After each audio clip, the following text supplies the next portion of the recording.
I've had the footage for this week's game on my PC for way too long. It's time to finally review it so I can delete it. As such, this week I'm reviewing one of the games I had fond memories of as a teenager, Tony Hawk's Pro Skater.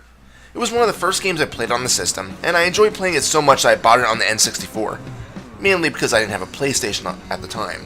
The changes between the two are minor, but I decided to review the PS1 version since that is ultimately the better one. Tony Hawk's Pro Skater is an extreme sports game, where you pick a character to skate on one of maybe a dozen maps. Most maps have 5 objectives to complete within 2 minutes, while there are 3 others that play out as a competition. When you're choosing your character, you'll notice that each one has different stats. However, as you progress through the game, you'll find that after completing so many objectives, the skater's abilities will increase. So it's possible to play the game a few times to get every skater's abilities to maximum. Another difference between the skaters is their trick assortments. This is mostly just for their special tricks though. Finally, the last main difference is that each skater has a different set of boards. This is just for aesthetics though, and doesn't provide any stat boosts. So let's move on to the actual gameplay. As I said, most levels have a 2-minute time limit, and you are tasked with 5 things to do in that time frame. You don't actually have to complete all of them in one run though, so you can easily focus on one thing at a time. Or you can go for more than one and see what happens, but if you don't complete the objective, it will reset on the next run.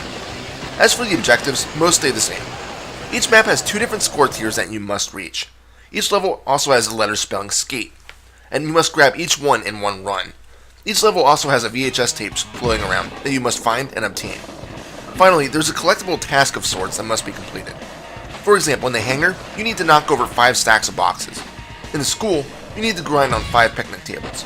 Each map gives you instructions while it loads, so it's easy enough to know what you're supposed to do. Gameplay is easy enough to learn.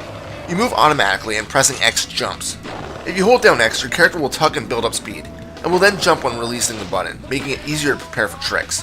If you jump near a rail or edge of a platform, you can press triangle to grind it for easy points, provided you don't fall off.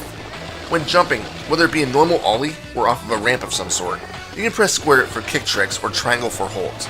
L1 and R1 will rotate you as well, easily increasing your point multipliers. The other gameplay type is the competition. These are simple 3-round affairs where you have to try getting the best score possible within 1 minute. The maps are much smaller and easier to navigate, so you can easily go from one ramp to another. I found the easiest way to win these is to simply find a half pipe and go nuts on them. So that's the gameplay in a nutshell. It all seems like fairly normal sports stuff, but I can tell you that after playing it again as I got older, it's not as smooth as I remember it. Some of the objectives are frustrating as hell to actually navigate to. The game's engine isn't made for platforming, and being on wheels makes it that much more challenging. This is especially noticeable in San Francisco when trying to get the hidden tape, and pretty much the entire Phoenix map. If you don't make a good jump, you may eat pavement and have to start over since you may not have enough time to get back to the starting area of where you need to navigate. In addition, the game is kind of on the short side. Unless you're obsessed with 100% completion, which means finishing all objectives with all the skaters, you can easily complete the game in about an hour. Yeah, an hour. Sure, you can have some fun with friends in the split-screen multiplayer, but if you're like me and don't have any friends nowadays, then the experience may be a bit shallow. The other big thing about the game that makes it a bit more fun is the soundtrack. It's one of the first games I had ever played in which I remember there being actual licensed songs, and it's a heavy punk soundtrack as well. It was very fun to listen to, and fits the mood perfectly. Really, that's all I have for Tony Hawk's Pro Skater. It was a nice start to the franchise, and future installments would just flesh out the features and give you a lot more to do. Sure, it's not the easiest game to go back to and play, and the objectives end up being a bit repetitive, but for nostalgia's sake, it's still fun for an hour or two. Final score? 7 out of 10. This is Reaper. Happy fragging.